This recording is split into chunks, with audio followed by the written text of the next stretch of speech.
Praise the Lord, everyone. So, pauwi na po tayo.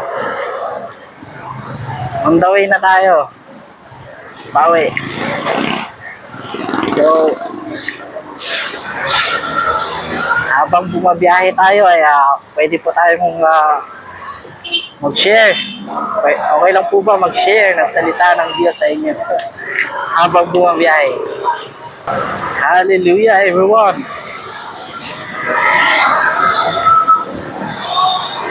So, eto po ang tanong.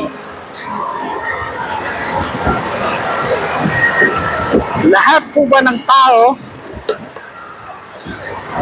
ay mga anak ng Diyos?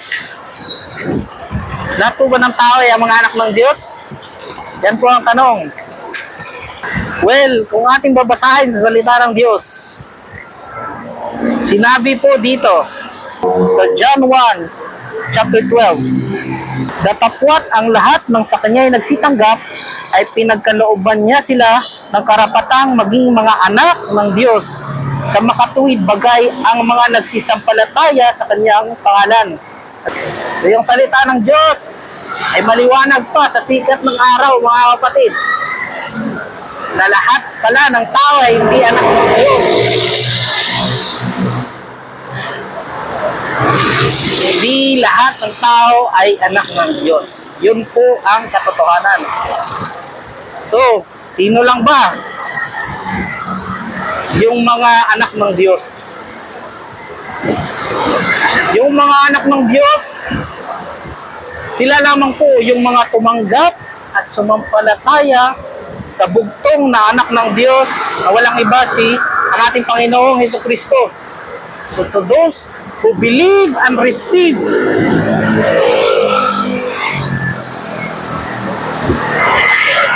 sa ating Panginoong Hesukristo, sila lang po ang may binigyan ng karapatan na maging anak ng Diyos.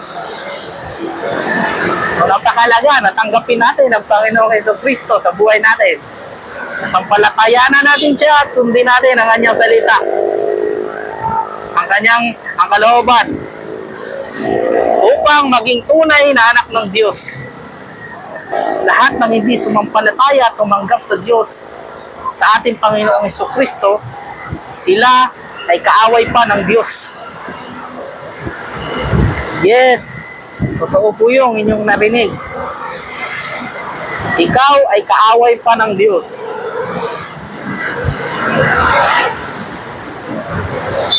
Dahil nasa sanglibutan ka pa, ha?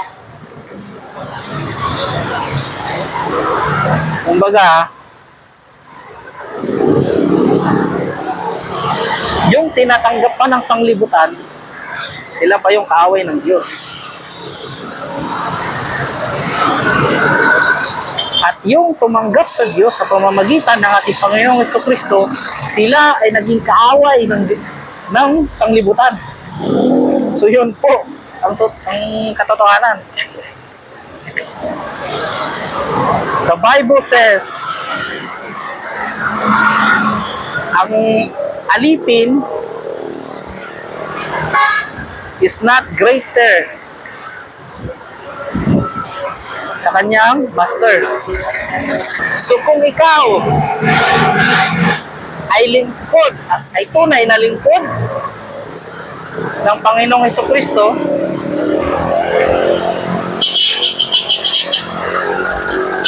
hindi ka katanggap-tanggap sa sanglibutan, hindi ka tatanggapin ng sanglibutan.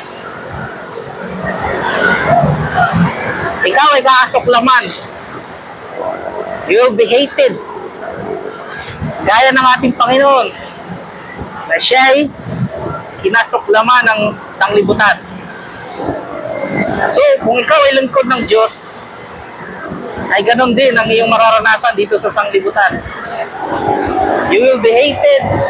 You will be persecuted dahil sa iyong pananampalataya sa Diyos, sa ating Panginoong Hesukristo. So, doon mo mapapatunayan na ikaw ay tunay na anak ng Diyos kung ikaw ay pag ang iyong faith ay magbubunga na ikaw ay kakasuklaman ng sanglibutan. Kung ikaw ay ipe-persecute ng sanglibutan, doon mo malalaman na ikaw ay tunay na anak ng Diyos. At ikaw ay tunay na lingkod ng Panginoong Jesucristo. Because the servant cannot be greater than his master.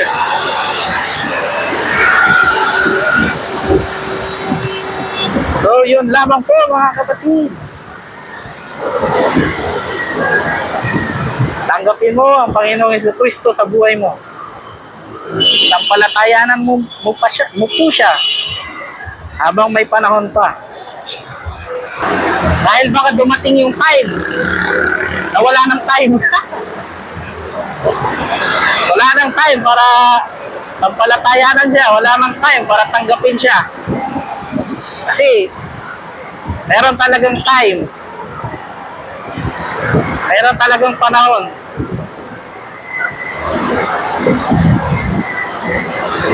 Na mawawala na tayo ng panahon para tanggapin ang Panginoong Jesucristo.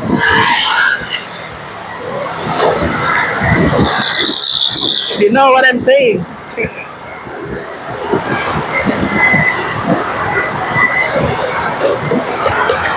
There will be a time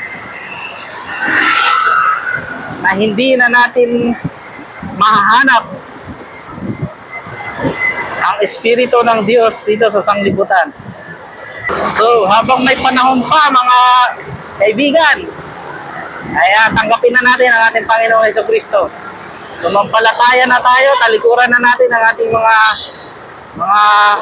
makasanglibutang gawa, mga masasamang gawa. At sundin na natin ang kalooban ng ating Panginoon upang tayo tanggapin ng Diyos bilang kanyang anak. If you want to believe and receive the Lord Jesus Christ right now, ay sumunod lang kayo sa maiksing panalangin. Sabihin nyo, Lord Jesus, I am a sinner. Forgive me all of my sin. Wash me with your precious blood, Lord Jesus, and save my soul today. I receive you as my personal Lord and Savior, my King, my healer, my deliverer, my everything. In the name of Jesus Christ, I pray. Amen. So, tinanggap mo ang Panginoong Jesucristo ngayon. Congratulations, kapatid. Sapagkat ikaw ay anak na ng Diyos. Nakapagmana ka na ng buhay na walang hanggan. Your Father will be our God Almighty. At hindi na si Satanas. Pagkat lahat ng mga hindi nagsitanggap at hindi nagsisampalataya sa Panginoong Jesucristo, sila ay mga anak ng Satanas. Nakasulat yan sa Bible, kapatid. So, God bless everyone. Shalom.